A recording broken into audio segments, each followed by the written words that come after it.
This is CV 2020-014248. Donald J. Trump for President et al. Versus Katie Hobbs et al. This is the time set for hearing. Appearances for the record, please. Good morning, Your Honor. Corey Langhoffer and Tom Bastille, plaintiffs. And I have with me Matt Whitaker, the former acting Attorney General of the United States. He's a client representative for us. Good morning. Good morning, Your Honor. We Polly Desai, Annie Gaona, and Kristen Yost on behalf of the Secretary of State, and with me on behalf of the Secretary of State is Elections Director Bozel. Good morning. Good morning, Your Honor. This is Thomas Liddy on behalf of Alistair Dell, the Maricopa County Attorney, on behalf of Maricopa County, the Maricopa County Board of Supervisors, and the Maricopa County Recorder. With me are Deputies County Attorney Emily Prager and Joe LaRue. Morning. Good morning, Your Honor. On behalf of the intervener, the Arizona Democratic Party, I am Sarah Gonski, and I am joined by co-counsel Daniel Ariana. Good morning. I received the pretrial motions and pre-hearing memoranda, I should say, filed by each party on Tuesday. They were certainly well researched and well drafted, so thank you for that. We have also received exhibits from the plaintiffs and the county defendants. We have not received exhibits from any other party. Did any other party submit any exhibits? It doesn't appear so. The exhibits that we received from the plaintiffs were provided electronically, so they've been marked electronically and will be available in that form today. The exhibits from the county defendants were received in hard copy, so they've been marked in hard copy. I assume that all parties have received a copy of all of the exhibits, as well as a copy of the exhibit list, so you can follow along. Is there anyone who believes that you have not received any of the exhibits that are on the exhibit list? It doesn't appear so. The county defendants have filed a motion to supplement the exhibit list with a hand count audit report. Is there any objection to the county defendant's motion to supplement the exhibit list? There you go. All right, hearing no objection, the motion to supplement exhibit list is granted. The hand count audit report will be marked as Exhibit 42. Are there any stipulations with regard to the admission of any of the exhibits? I don't believe so. Okay, apparently not. We also received a motion for leave to file an amicus brief and the amicus brief itself from the Arizona Free Enterprise Club and the Arizona Public Integrity Alliance. Is there any objection to the motion to file amicus brief by those parties or entities? Your Honor, for Maricopa County, no objection. Thank you. There's no objection from the Secretary of State, but I will note that I believe there were two amicus motions and two amicus briefs filed. All right, I've seen the motion by the combined motion filed by the Arizona Free Enterprise Club and the Arizona Public Integrity Alliance. I have not received another motion. When and by whom was that filed? I believe there was a motion for leave to file an amicus brief on 2 nights ago or 3 nights ago, and I'm not sure if your chambers was copied on it. I'm happy to forward it to your chamber. Okay, we're not seeing that. So if you could provide that to us with a copy to all parties, of course, we would take a look at that. But for now, we have just the one motion for leave to file an amicus brief. Any objection? Doesn't appear so. So the Arizona Free Enterprise Club and Arizona Public Integrity Alliance's motion to file an amicus brief is granted. We also received from the Secretary of State a motion in limine regarding plaintiffs' exhibits 3 and 4, and we'll come back to that in a moment. Let me just review this. This hearing is set for 5 hours. As I previously indicated, the plaintiffs will have 2.5 hours. The government defendants will have an hour and a half to share between you, however you choose to divide it up. The intervener will have 1 hour. You'll be able to use that time to present whatever argument you intend to present and offer exhibits or evidence as well. Please be sure to identify yourself before you present argument or commence an examination of a witness, because we want to make sure we have a clear record. The bailiff will be keeping track of your time. Because the plaintiffs, of course, have the burden of proof, the plaintiffs will go first in the presentation of evidence and examination of witnesses, followed by the government defendants and then the intervener. Some parties have filed motions to dismiss, and I can tell you now my inclination is to take those motions under advisement but proceed with the presentation of evidence. Among other things, I want to make sure we have a full record in the event of appellate review. Is there any defendant that would like to present argument on your motion to dismiss at this time, or would you prefer to wait until the conclusion of today's proceedings? Your Honor, this is Thomas Litt, Fairfield County. If argument is at this time, would that be subtracted from the time that is allocated for this entire hearing? Yes, it would. Then our position is that we will rest on our case. Okay, thank you. Ms. Desai? Your Honor, I only have one comment, and I'm happy to also reserve statement until closing. But we would just request that if the court is inclined, as it stated, to take the motions under advisement and take evidence, if this court ultimately decides to rule in defendant's favor on any of the grounds in the motion dismissed, that the court make alternative findings, so that if the plaintiffs have failed to prove their claims, we can have finality on the issues. And also, Your Honor, we would like to invoke the rule. I'm not sure, we're doing other housekeeping right now, so I just wanted to make sure I raised that request. All right, thank you. And Ms. Gonski, anything you'd like to say? No, Your Honor, we're ready to proceed to evidence, and I suspect that we'll have more to say later. All right. The rule has been invoked. Are any witnesses other than parties or client representatives present, as far as you know, counsel? It appears that Luciano Amoroso, who will be one of our owner witnesses, is on the line. And we have his cell phone number, of course. We could contact him as soon as it's time for him. We should probably dismiss him. All right. Mr. Amoroso, since the rule has been invoked and you've been listed as a witness in this case, you're not permitted to listen to the proceedings until you're called to testify. So please disconnect. Anyone else? And so just to be clear, because the rule has been invoked, only parties and party representatives are entitled to be present throughout the proceedings and listen to the testimony of other witnesses. Other witnesses may not be present or listen to the testimony of other witnesses until they are called to testify themselves.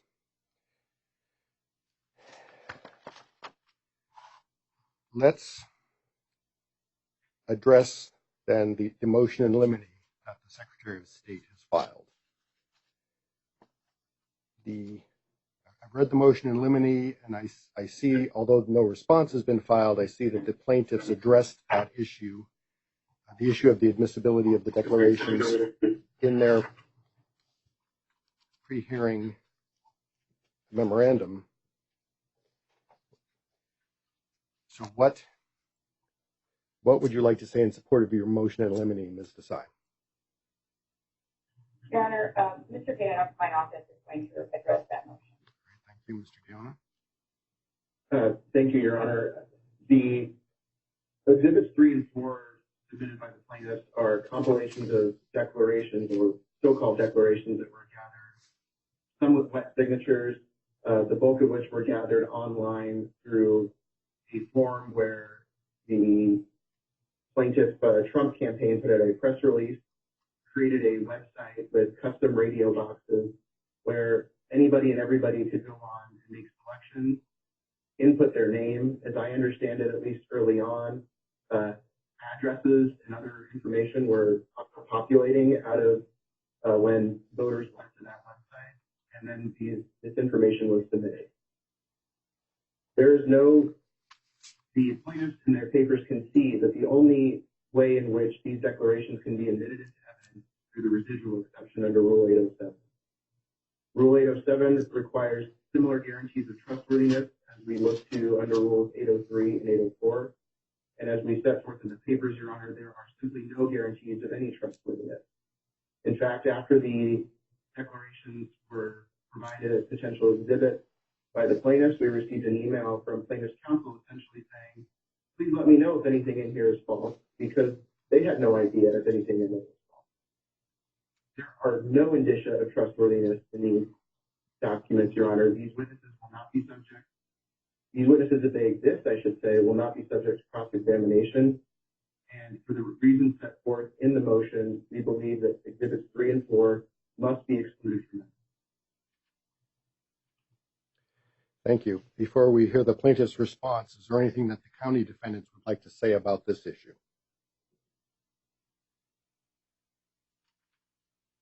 No, Your Honor. Thank you. Anything that the intervener would like to say? No, Your Honor. Thank you. Mr. Langhofer. Thank you, Your Honor. The motion, first of all, is untimely. You directed the parties to brief this in their filings on Tuesday evening by 8 o'clock. We did so. And so it procedurally defaulted the objection. Let's just assume that we want to reach the merits of the objection. The motion relies on some misapprehensions of facts that are pretty basic. We began to describe these to you on the record on Tuesday. And we've got witnesses queued up to talk you through these facts and provide record evidence of it. But let me just preview for you what the witnesses will say. When it became clear that the green button issue was potentially significant in the election, we set up a phone tree to call people who contacted the campaign to report their problems with the green button issue and started interviewing these individuals. When the lawsuit was filed, the website that Mr. Guiona described was launched. We have witnesses talk to you about that. And it is true that people were able to go to that website and submit a declaration under penalty of perjury. And there's certain precautions on the website. First of all, people who aren't accessing it from the United States would not be able to view the website. Second, the list of people who submitted declarations was ultimately compared to the list of people that we know were in the correct locations on election day. They were in a position to actually see this. So the people who submitted declarations were filtered for people who have the name and address of someone that voted in person in Maricopa County on election day. That is to say, people who the counties on record show are in a position to win. After that, we've got witnesses to describe to you the process we went through to vet all these declarations. Call the individuals, contact them, and say, hey, did you submit this? Are you real? We also know they're real because the website had a CAPTCHA, is what it's called. When you buy something from Amazon, and it'll ask you to click all the boxes, that sort of thing, to keep bots or bad actors from submitting evidence. So we know it was real people and not automated scripts and declarations. Also, we would call through them and say, hey, did you submit this? Is this true? And where they said, I don't remember submitting it, or their description of what they thought they were submitting was different from what the declaration really meant, those people were called out of the list.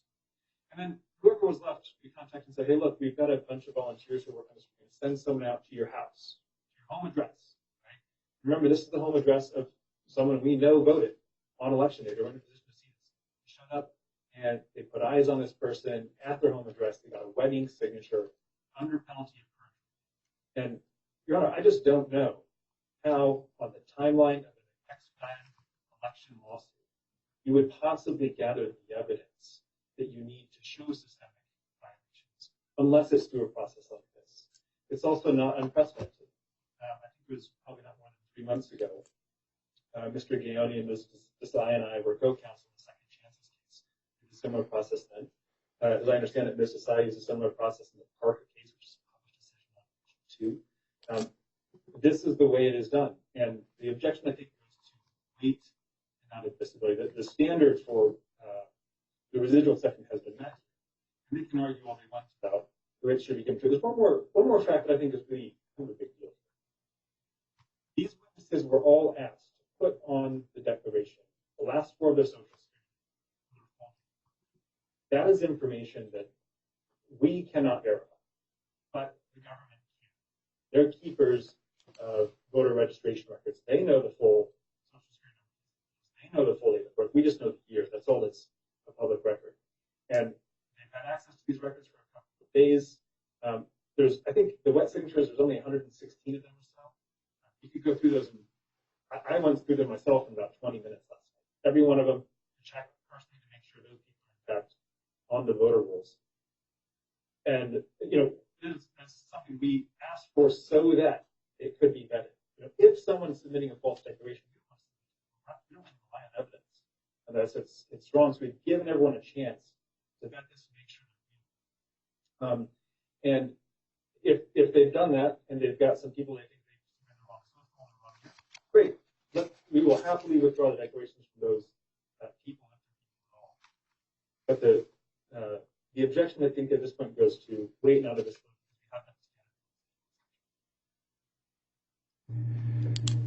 All right, thank you. I have some questions for you, but first let's give Ms. Desai a chance to respond. I'm sorry, Mr. Gaona, sorry. That's fine, Your Honor. Your Honor, all I can say on this is that what the case law teaches here, and as we've cited to you, there is an inherent level of untrustworthiness of documents that are prepared in anticipation of litigation. To say nothing of documents like these, declarations that are gathered after litigation has already been filed. And in the context of a press release put out by a political campaign that is directed to its supporters who obviously have an interest in their candidate succeeding in this litigation. These declarations and everything Mr. Langhoffer just said is news to us. None of this information about this process has been disclosed prior to this moment in this hearing right now. What he is asking the court to do is to accept hundreds of these so-called declarations, again, some of which were submitted online through a form where all it required was the ticking off of several range boxes and pasting in your name where your address would auto-populate. It may be that there were some precautions, and I'm glad to hear that there were some protections up to keep, for example, people from outside the United States from submitting information. But I don't think anything was to stop somebody from, for example, using a virtual private network to show that they were in a different location than where they actually are. These safeguards are not enough. These documents are inherently untrustworthy and they do not qualify under the residual exception. Thank you. And any further comments from the county defendants or the intervener? Thank you, Your Honor.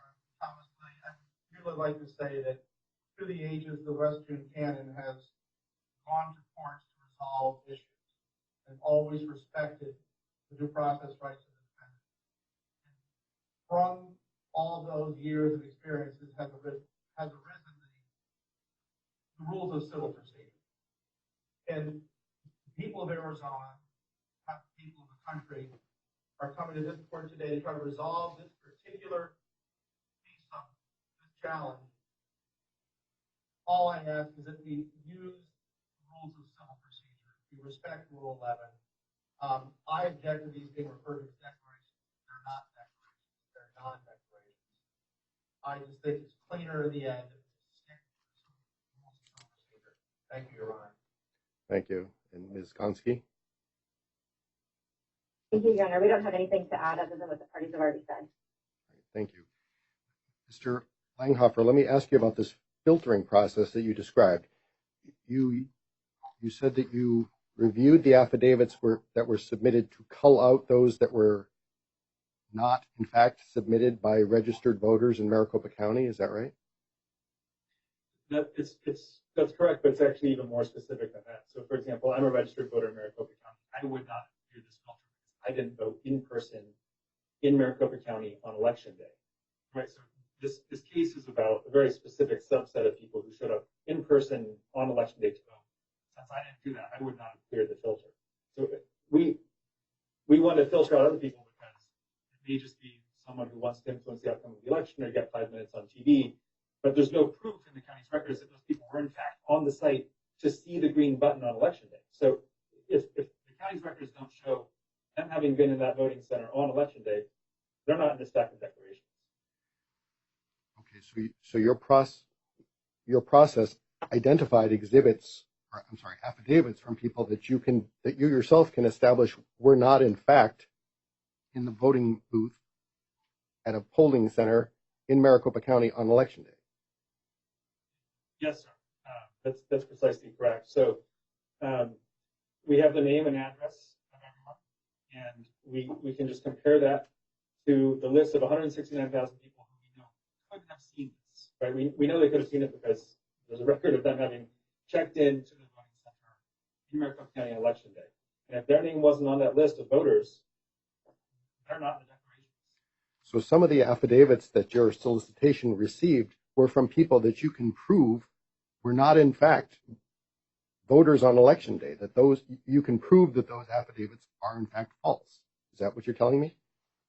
None of the ones that have been marked as these exhibits are. Now, there's also, we can't prove that they didn't see it though, right? So you could accompany your spouse to vote, or you could accompany your elderly grandmother who needs assistance. It's perfectly legal for a voter assistant to accompany. We would have no record of that sort of person checking in. They could have seen it, but look, we've got enough declarations here. We don't want to be introducing something sort of on a lark or a hunch they would have seen it. We want very strong evidence that they were there, checked in, and we believe what they have to say. Okay, but it sounds like what you're telling me is your solicitation process received affidavits, sworn affidavits from people that your investigation found to be in fact false. Is that true? So I don't believe that filtering out people who didn't check in on site proves that their declaration was false. Right? So I don't think that filtering establishes it's false. It's just it's more credible if we know in fact they checked in. There were some declarations, and we've got a witness who can talk about this. They're just clearly false. They're fictitious names. They're spam. The email addresses are usually profane. That's normal when you're collecting data on scale in a political project. Those obviously have been filtered out as well, because those people weren't checking in to the voting centers on election day. Now, I want to make sure we're talking about the two different exhibits here. Exhibit 3, those are wet inked declarations, right? Those are people who we showed up at their house when they registered to vote. They signed it in person under penalty of perjury. Exhibit 4 is just electronic declarations, right? People who just signed online.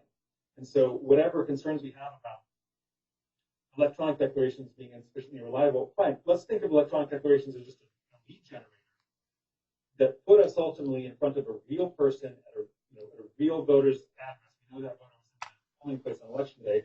Let's just admit Exhibit 3 then and leave out the electronic exhibits.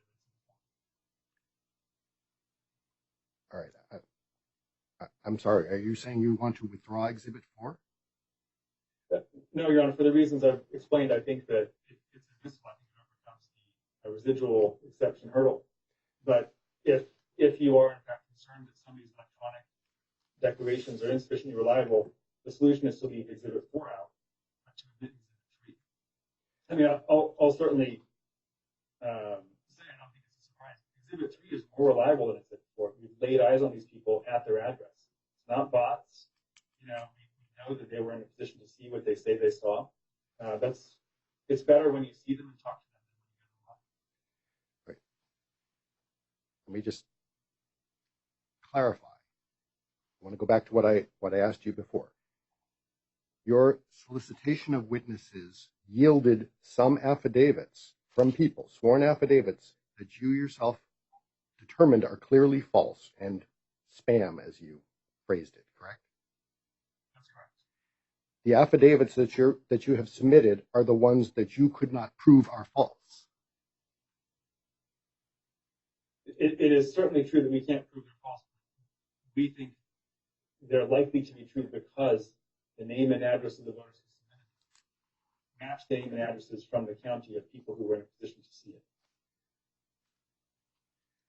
And we've further contacted the voters, at the phone numbers they provided to ask them, did you submit this? If we have any indication from the voter that it's not true or they didn't submit it, we withdrew it, right? It's not on the list.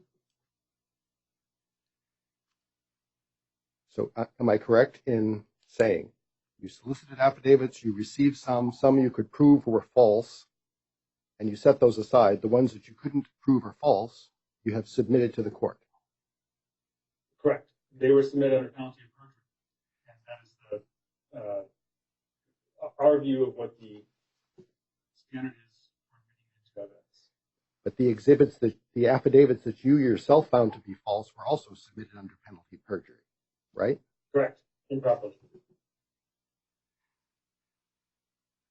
The fact that your process for obtaining these affidavits yielded affidavits that you yourself found to be false does not support a finding that this process generates reliable evidence. This is concerning. The fact that you solicited affidavits, some you know are false, some you don't know if they're false or not, and you exclude the ones that you can prove are false and submit the others. How is that a reliable process of gathering evidence? The end product of real humans who are swearing under penalty of perjury at their voter registration address that they saw this, and they're voluminous. Right? They have similar observations across the county on election day, and the external indicia of reliability are there. We know that they were in the right place at the right time to see these events. We've talked to them on the phone. The ones who signed on paper, we've talked to them in person. That's a reliable process. It's the same process that Mrs. Sy and Mr. Gaona relied on a couple of months ago. It's the same process with Scott Parker. There's simply no other way of getting 116 people before the court on an expedited basis. If we discard all of the ones we haven't seen in person, that still means these are real people that we laid eyes on and got a wet signature from. Mr. Gaona, what would you like to say, if anything, regarding Mr. Langhofer's comments about Exhibit 3?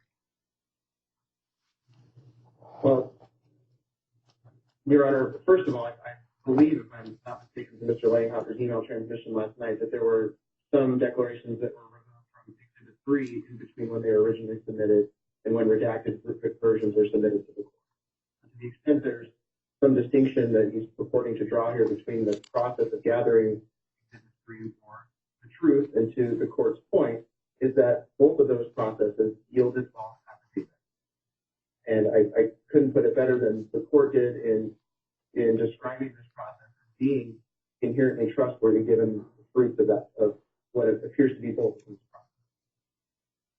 processes. Point number 2, Your Honor, is that the overarching complaint here is that this alleged problem with overvote and the so-called green button issue led to voters'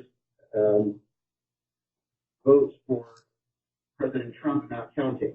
Well, by my count, there are 478 separate declarations contained within Exhibits 3 and 4, to say nothing of the additional 15 declarations that were otherwise submitted by the party. That's 493 declarations from people who claim to have had problems voting or that may have had a current overvote for the president, when we know for a fact that only 180 overvotes were submitted in the presidential. That's yet another problem. Number 3, Your Honor. Mr. Gaona, isn't it the case that none of those affiants indicate that they had a problem casting their vote for president? They didn't indicate that they overvoted for that particular office, correct? That's correct, Your Honor, and that goes to the relevance of these number one. And number two, the fact that these are generic affidavits in 3 and 4, and we have no opportunity to cross-examine these witnesses to get a better understanding of what they thought they were signing on to and what they actually saw, is another problem with these declarations. Let me say a word, Your Honor, about the case that Mr. Langhofer has referred to twice when we were co-counsel with him, which was the litigation before Judge Horner about whether or not certain signatures on initiative petitions would count. There, the declarations were all gathered in person by the petition circulating companies who were acting at the direction of counsel and were very specific. A person went to the petition signer's house, had an affidavit. There was an exhibit where the signer could look at the petition sheet that they actually signed and sign off under penalty of perjury that, yes, I am that person. Yes, that is my signature on here. And it was a narrow issue that was directly relevant to the issue in the case. Instead, what we have here with Exhibits 3 and 4 are generic declarations that may relate to certain problems that plaintiffs claim existed at polling places. But the truth is that we don't know. There was no opportunity to check anything other than one of the radio boxes that were provided by plaintiffs to fill out these declarations. There was no opportunity to expound and provide any other detail. And we have no opportunity to go into that detail here today because these individuals are not available for cross-examination. But again, Your Honor, urge the court to exclude these declarations. They do not qualify under the residual exception. All right, thank you. Anything from the county defendants? No, Your Honor. Anything from the intervener? No, Your Honor. Thank you. Mr. Langhofer. The process Mr. Gaynor just described for the other case is the same. You show up, you get declarations. There are template declarations in the other case too. In this case, at least for the paper declarations, it's not true that people didn't have a chance to elaborate. In some cases, you can see in Exhibit 3, people wrote additional comments or color to make sure that their testimony was clear. And nothing was excluded on the basis of that. It just wasn't one of the things that we were filtering for. The timing of getting these, the fact that declarations were collected after the lawsuit was initiated, is irrelevant. I mean, testimony by its very nature comes after a lawsuit is initiated. And where we've excluded everything that has an indicia of unreliability, what's left is presumptively reliable. It's coming from real people under penalty of perjury. But all of the declarations that seemed questionable have been removed. And everything that's left is subject to verification by the governmental defendants who have Social Security numbers and DOBs. They can point out if they see anything that we can't about unreliability. So arguing that some of the evidence that has now not been submitted is unreliable isn't a good way of proving what's left. It doesn't have an indicia.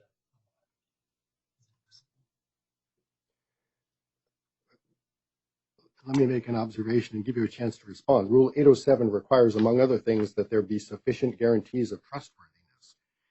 If you obtained a group of affidavits from people, all of them under oath, some of them you were able to determine through investigation that they were false, and you discard those, that's not an indicia of trustworthiness of the remaining affidavits. That simply means you can't disprove what's asserted. The fact that you can't disprove what's asserted doesn't mean that what's asserted is in fact true.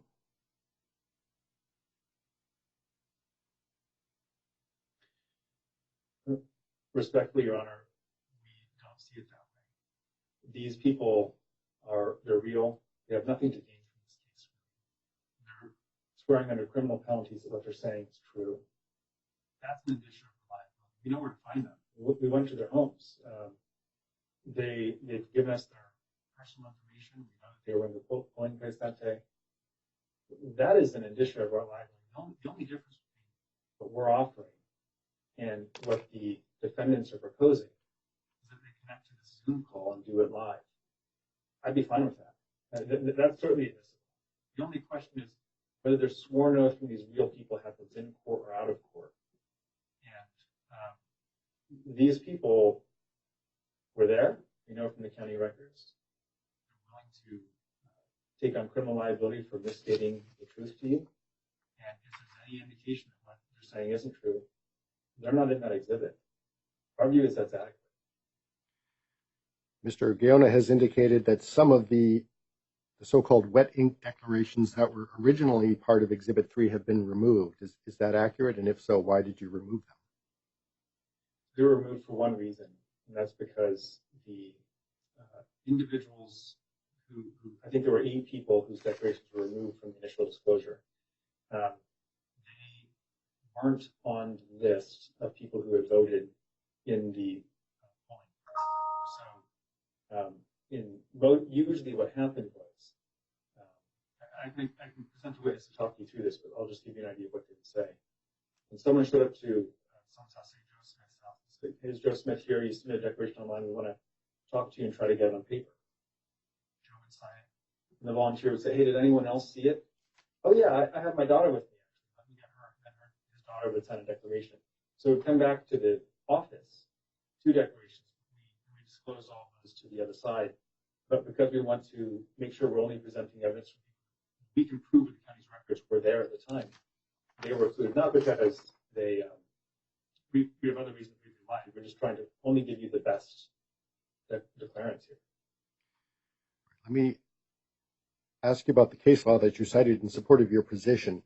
In general, courts have held that the residual exception should be applied sparingly so it doesn't become the exception that swallows the hearsay rule. One of the cases that you cited in support of your position, the State v. Roque case, R-O-Q-U-E, in that case, the court did not, in fact, admit the statement under the residual exception. So I don't believe that supports your request here. And in 2 other cases, the Singh v. Holder and the Herb Reed case, those were proceedings in which the traditional rules of evidence don't apply. Do you have any case law to support your request for the admission of exhibits under these circumstances in which the affidavits were prepared in connection with ongoing litigation? So there, yes. So the first case, the outcome was not that it was that the evidence was not admitted, but it provides the black letter standard that governs here. So we're not required to show another case where it was admitted, but we're just following the standard, and it should be admitted under that standard. I hope that distinction makes sense. There is, of course, a practice in elections cases of doing this. So there's the Warner case that Mr. Gaona and I talked about. There's the Parker case. Although I think, to be fair, I want to be very clear about this. The published decision in Parker doesn't describe this as the fact that they sort of describe the facts that ultimately were derived from that sort of evidence. And if Your Honor needs a case that both provides a black letter standard and comes out on our side, we're happy to call citation to get that for you. What really matters, though, is the black letter standard, not whether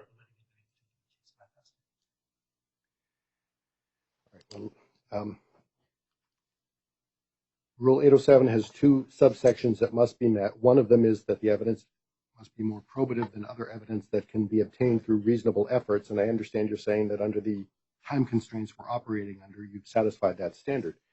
The other subsection, though, has to do with sufficient guarantees of trustworthiness. And if your process for gathering declarations has yielded sworn statements under oath that your investigation has determined to be false, that doesn't give me any reason to believe that your process is one that generates trustworthy affidavits. It simply generated affidavits that you can't prove are not true. That's not the same as being trustworthy. And anything else you'd like to say? No, Your Honor, I think we've articulated that position. I'm going to grant the motion in limine regarding Exhibits 3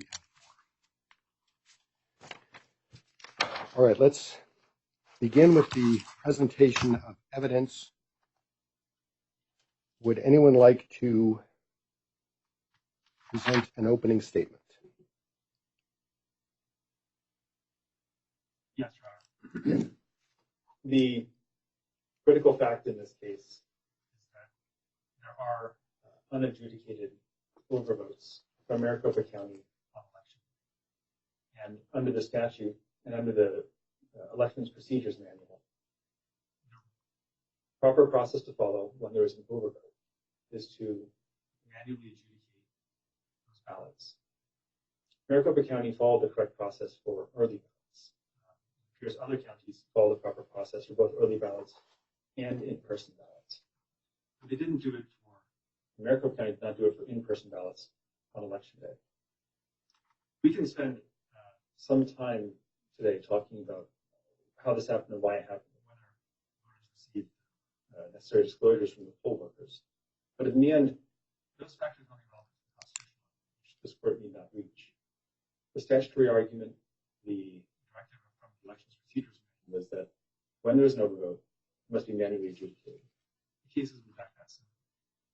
This isn't the first time this election cycle that the court has been called upon to rule on the manual adjudication of ballots. In fact, about 2 months ago, there was a lawsuit by the Public Integrity Alliance against Mr. Fontes, and it concerned his instructions to voters for how to handle the oral ballot and adjudication of those ballots. The trial court found that while the reporter hadn't followed the letter of the EPM specifically, he hadn't followed the law to the letter, the case was untimely. And a couple of days later, the Arizona Supreme Court reversed it. The Arizona Supreme Court said in PIA versus Fontes, and published opinion released just last week, the recorder must follow the Elections Procedures Manual. Can't improvise, can't make that as a law. That's all we're asking for here.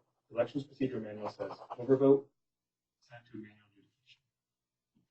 How we got there, what the voters were told, that's interesting, that's helpful for the constitutional claim, but you need not reach that. Thank you. Thank you. Would either of the defendants like to make an opening statement? Your Honor, this is Thomas Lee from Maricopa County. I will refer to Mr. Colley to go first. All right, Ms. Desai.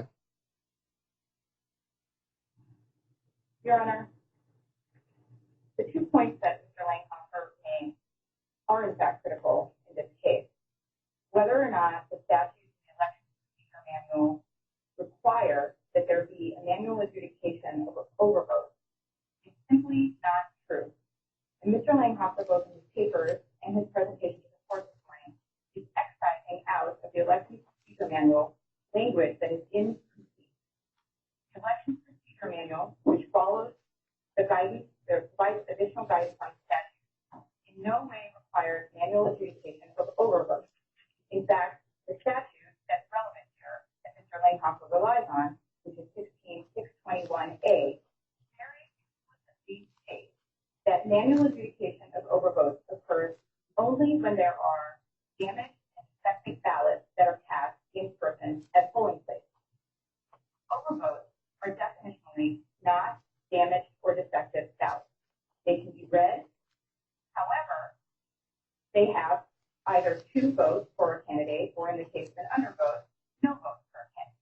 That is not an unreadable, damaged, or defective ballot. The language from the Election Procedure Manual that Mr. Langhofer is citing the court to is incomplete.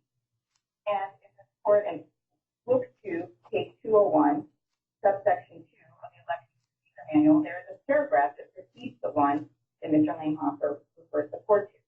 And in it makes very clear that only UACABA ballots, early ballots, and ballots cast at voting locations without a tabulation machine on site should be duplicated. That's the manual adjudication process.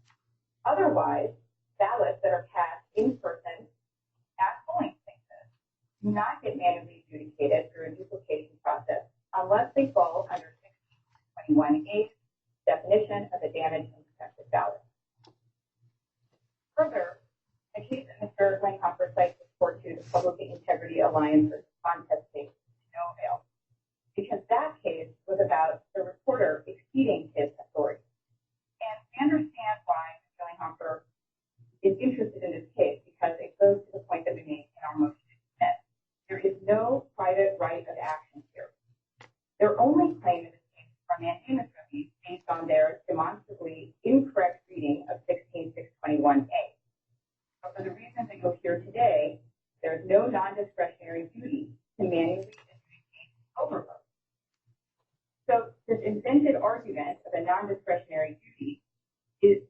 exists in this case to shoehorn it into a mandamus right of action. But there is no statute to enforce here, and there is no mandamus action to require that the county perform a non-discretionary act. The Public Integrity Alliance case was a different kind of writ. It was a writ that was permitted under law to preclude the county reporter from acting beyond his authority, exceeding his authority. That is simply not what we have in this case. And I will end with this. If this case rises and falls on the interpretation of 16621A and the election procedure manual language, which is abundantly clear, then I'm not really quite sure why the Trump campaign needs 2.5 hours to present claims of fraud untethered to reliable and admissible evidence. I would position to this court that the desire to do that is to achieve a different goal that they have, which is to undermine the integrity and credibility of election results. We have an interest in preventing that damage. And if this case, in fact, rises and falls on this interpretation of law and whether or not there is a non-discretionary duty that's required, then it should not matter whether or not Mr. Lane Hoffer should or can present information from witnesses about whether or not somebody believes that maybe their overvote was or was not cast, then that ballot cannot be married today to any particular ballot that was cast to prove whether or not that voter's overvote was in fact. Thank you. Mr. Liddy? Thank you, Your Honor. Let me first say that I'm here on behalf of Alistair Dell, County Attorney of Maricopa County. And I, with my colleagues, Deputy County Attorney Emily Prager and Joe, are very honored to be here on her behalf and to represent all of the Maricopa County Elections Department employees and employees of Maricopa County Reporter who have worked so incredibly hard over a year and a half to prepare to put on what is the best election in the history of Arizona. The best. People will recall that there have been problems in the past, specifically in 2000, in the presidential preference when George W. Bush of Texas was taking on Arizona's John McCain, and there were long, long lines. And it was a problem. Similar issues, 2016. You all remember that well, and you're going to hear that, Your Honor, in evidence today. We'll also hear about the incredible long lines when young Senator from Illinois, Barack Obama, ran against Hillary Clinton in the presidential preference in 2008. There were delays and problems on election day at the polling place. It's been a lot of work, and the work has been done. Today, Your Honor, you and everyone listening in on this proceeding is going to hear from two amazing people. Truly amazing. Scott Trigger and Kelly Dixon. And they are representing over 58 full-time employees who have been working to prepare for and conduct this election for a long time. In any allegation of systematic error or stealing the election is a direct insult to them. Moreover, Your Honor, you can hear evidence today that in 2020, in late March and early April, Director of Legislative Operations Scott Jarrett had to come in front of the Board of Supervisors and the Maricopa County Reporter and tell them that COVID-19 has changed everything. Everything. And you're going to hear evidence of very courageous decisions that were made by the defense in this case, the members of the Board of Supervisors, and the Maricopa County Reporter Contest, and their entire team. And they had to change on the fly and invest extraordinary amounts of taxpayer dollars in order to get the equipment and redesign an election so that the voters of Arizona could get what they deserve. Access to the ballot and extremely accurate ballot. And that's what we've had. And that's what the evidence is going to show. You're going to hear, we've got some slightly updated information that you're going to hear. We'll get into evidence. That out of 166, 875 ballots that were passed on election day in Maricopa County on the presidential line for electors in Maricopa College, either for defendant Donald J. Trump or former Vice President Joe Biden or the Libertarian candidate. Only 191 of those election day ballots turned out to be recorded as overvotes. And it is most likely that the vast majority of them, if not all of them, were accurately tabulated as overvotes. Or if they all end up being overvotes, that's a 100% accuracy. But the evidence is going to show that the allegation of systematic error cannot possibly be shown mathematically. That 191 ballots out of 166,875 show systematic error. It's a 99.9989 rate of ballots that were tabulated on election day for one presidential candidate, not overvotes. 99.9989. Indeed, the Maricopa County Election Department employees, all 58 of them, some of whom work directly under Mr. Jarrett, you're here from today, and others who work under Recorder Fontes, plus the 1,700 poll workers. What they did was practically a miracle.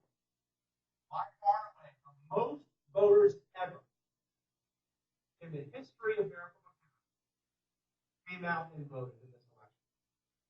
And on election day, I'll repeat, 99.9989% of those ballots cast for president were recorded as for one employee. Now, this court already knows the issues well. We want to get at it. We want to get all the evidence in, because the people have a right to know that the Maricopa County employees responsible for this election in 2020, specifically on November 3rd, 2020, in the midst of a pandemic, made Maricopa County elections great. Thank you, Your Honor. Thank you. Ms. Gonski, any opening statement? Your Honor, we have nothing. You're muted, Ms. Gonski. Apologies. We have nothing to add to what's already been said. We are ready to proceed to evidence, so we'll reserve further remarks for closing arguments. Thank you. And before we begin with the presentation of evidence, I have received now the additional motion for leave to file amicus brief and an amicus brief submitted by the Lincoln Project. Is there any objection to this motion for leave to file amicus brief? There you go. This is Thomas Lee for Maricopa County. Maricopa County objects to the admission of this amicus brief. This court has before it the plaintiff, who is on the ballot, on the presidential line, and the Republican Party is here, and they represent real candidates that are in partisan elections on this ballot that we're examining right here. We've got the Democratic Party here as well. And we have other nonpartisans that are going to weigh in. This particular proposed amici have been rightfully exercising their First Amendment right under Buckley v. Viejo and the Citizens United to raise funds and advocate for the election of, or in this instance, against one of the candidates on the ballot. No one else that's here before this court has been doing solely that.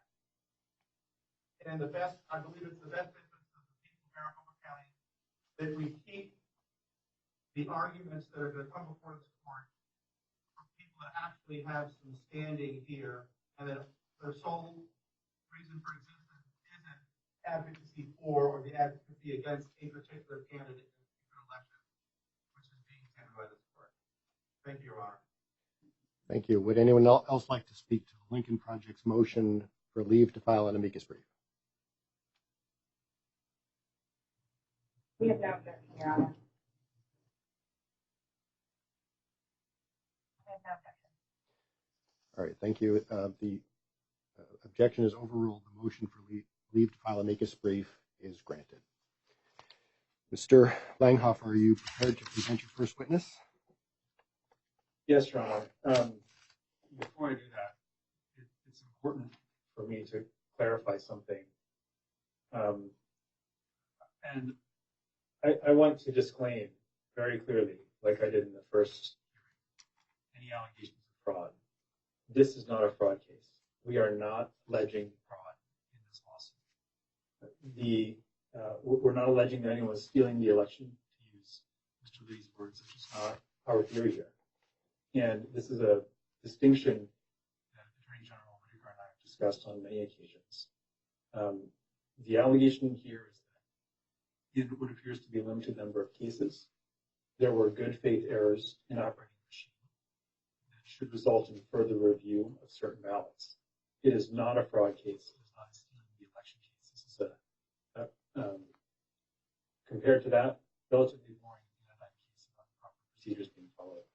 And because the words we use here have real effects in the real world and the confidence in our public systems, I just want to be very clear on the record about what we're alleging, what we're. With that said, we'd like to call our first witness.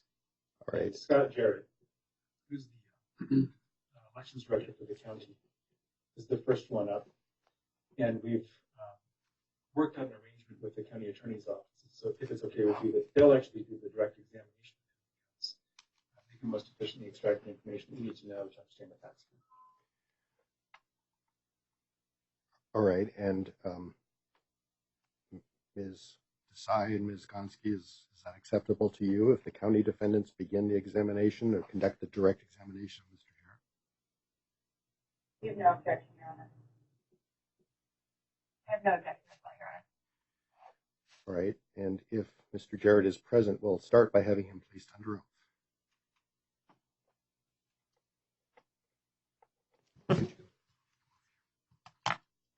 Sir, would you please state and spell your full name?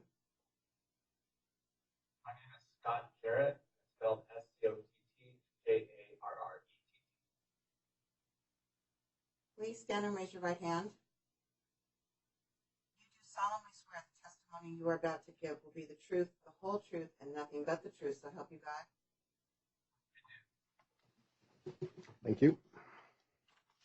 Your Honor, this is Joseph LaRue for the county defendants.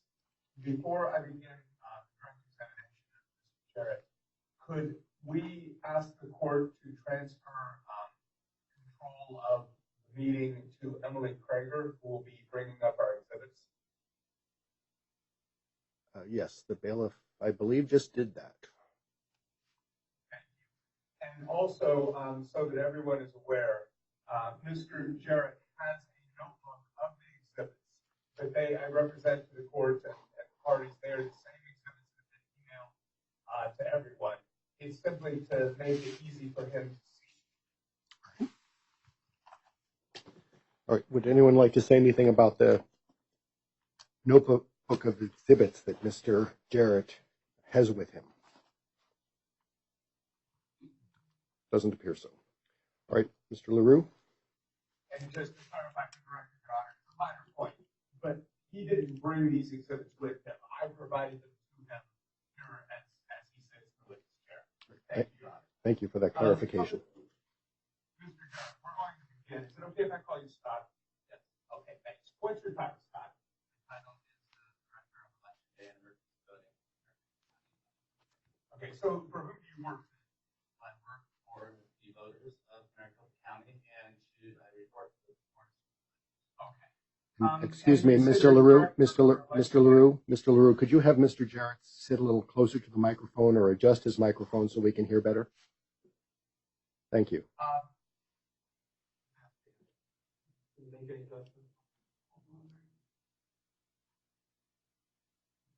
Hey, Mr. Chair, if you could speak up just a little bit. Just speak loudly. Can you hear me now, Your Honor? Is that better? I can certainly hear you clearly, yes. Thank you, Your Honor. May I have permission to continue? Oh, yes, certainly. Thank you. In your capacity as Director for Election Day and Emergency Voting, do you have any responsibility for the tabulation of votes? Yes, I do. And what is that responsibility? I oversee the tabulation of votes that are cast at the voting locations on election day, as well as in the central count proceedings of all early votes that come through our central count process. And is that all votes that are cast that you oversee the tabulation of? All votes that are cast in Maricopa County. All right. How many elections have you worked as the Director of Elections for Election Day and Emergency Voting? So this November 2020 general election will be my sixth election that I've overseen, election in Maricopa County. Okay. I want to focus on the November 3rd, 2020 general election specifically now, okay? When did you start preparing for that election? Well over 6 months ago. Okay. Your Honor, I'd like, it's all right to show the witness Exhibit 38 and to bring that up on the screen. Okay. Your Honor, I'm sorry to interrupt. This is who Holly was by. We don't think the witness was sworn in. Was the witness sworn in if we missed it? He was, yes. Okay, thank you. Mr. Jared, if you will, quickly just look through this document for you, Exhibit 38.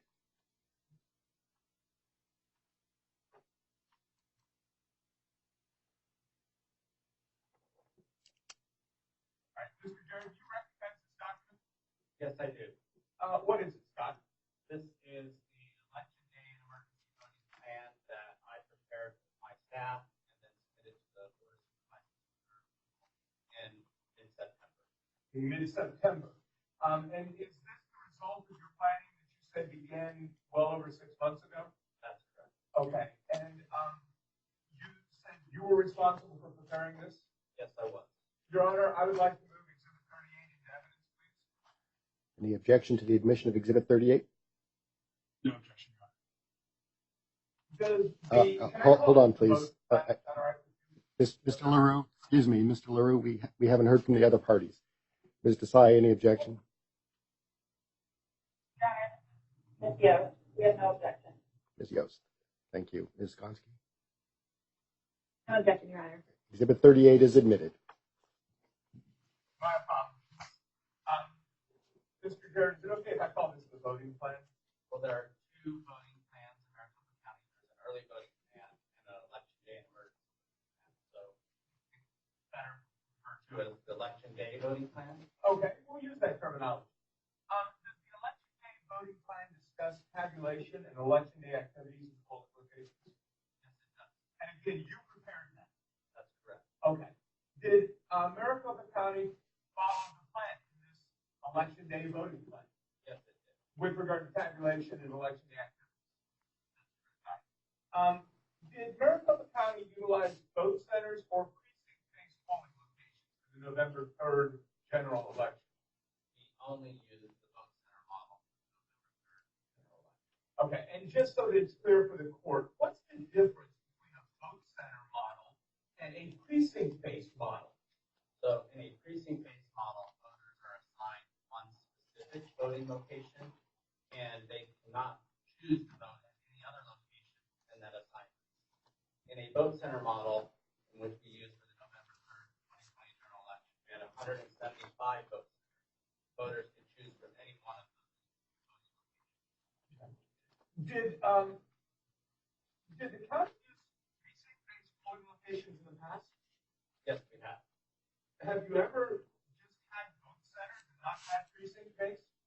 So the first time that we used an all vote center model was in March 2016, but then again in March 2020, when we had to respond to COVID-19 disrupting that election that we were preparing for the March presidential we used entirely vote center model again in the August 2020 primary election.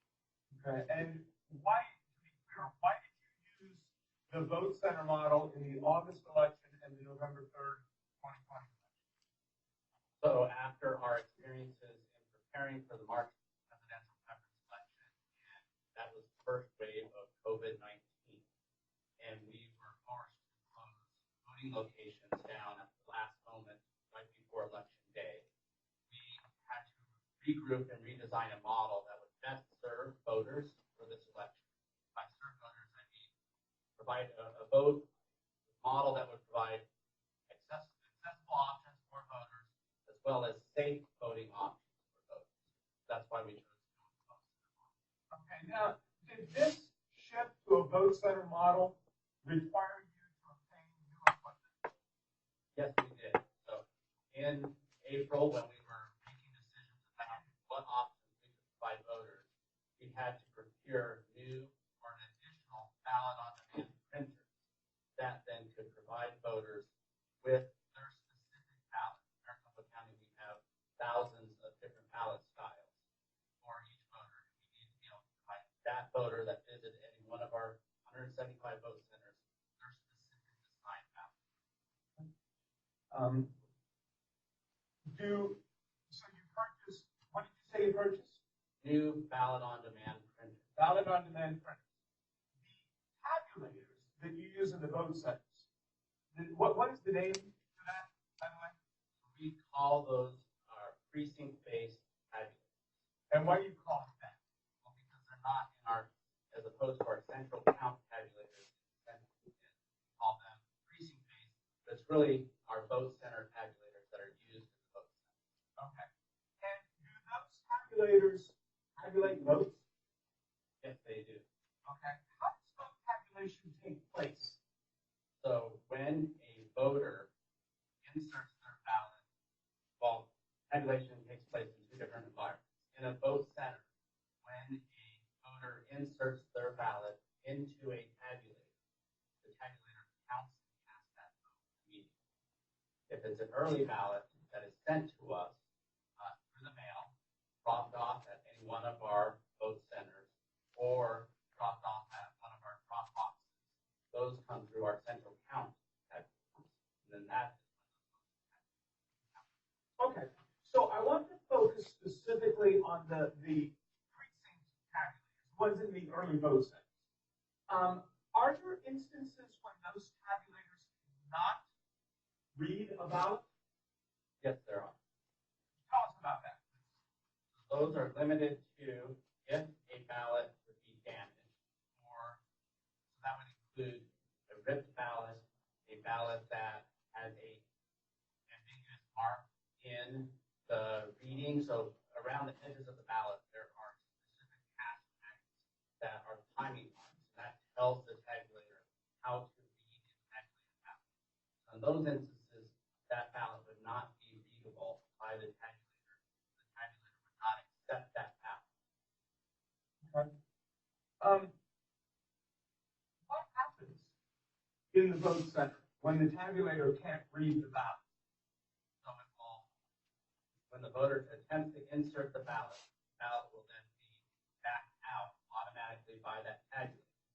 Then the voter, or our poll workers, are then trained to instruct the voter to try to insert that ballot either upside down or feet first to try to get the tabulator to read the ballot.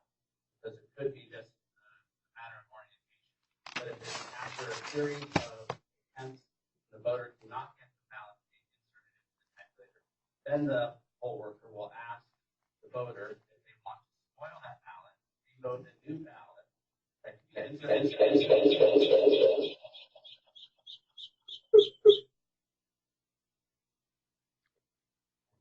Sorry, I don't know what caused that echo. Mr. LaRue, could you ask the question again, please? Yes, Your Honor. Thank you. And Mr. Jarrett, I'm going to ask you to start your answer again as well. What happens in the polling place when the tabulator cannot read the ballot? So the voter will insert their ballot, then the tabulator will then get that ballot back out to the voter. And then the poll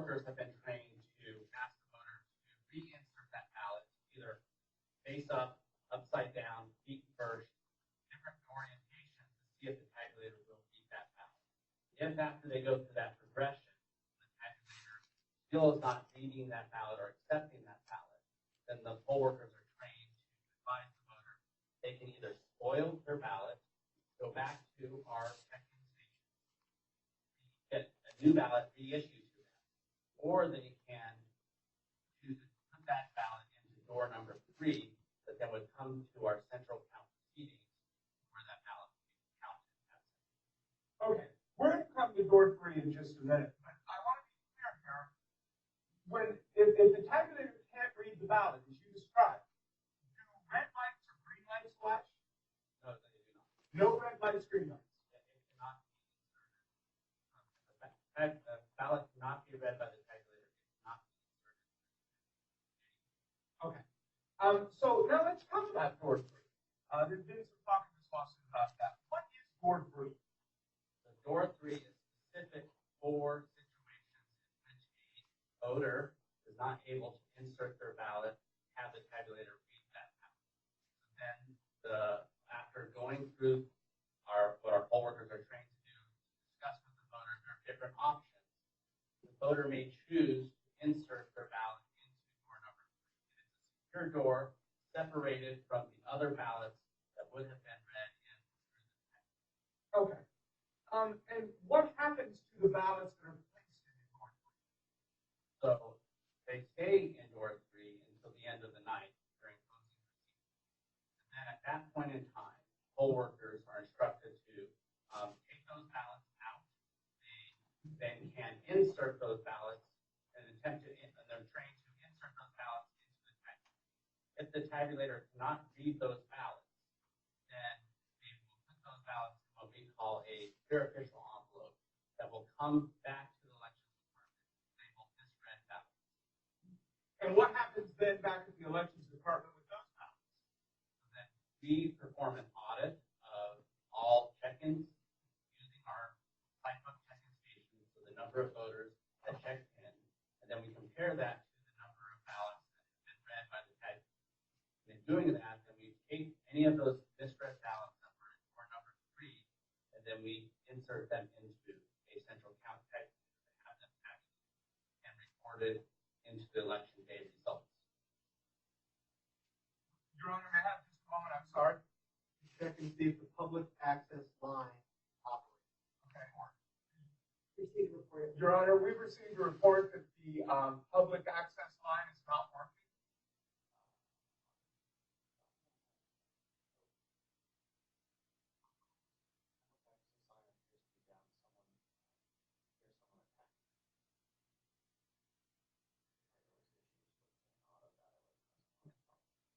All right, let's take a brief recess while we look into that. All right, but please don't leave the call. But let's just take let's say a 10-minute recess so we can look into the issue, what's going on with the public access line. All right. So be in recess for 10 minutes.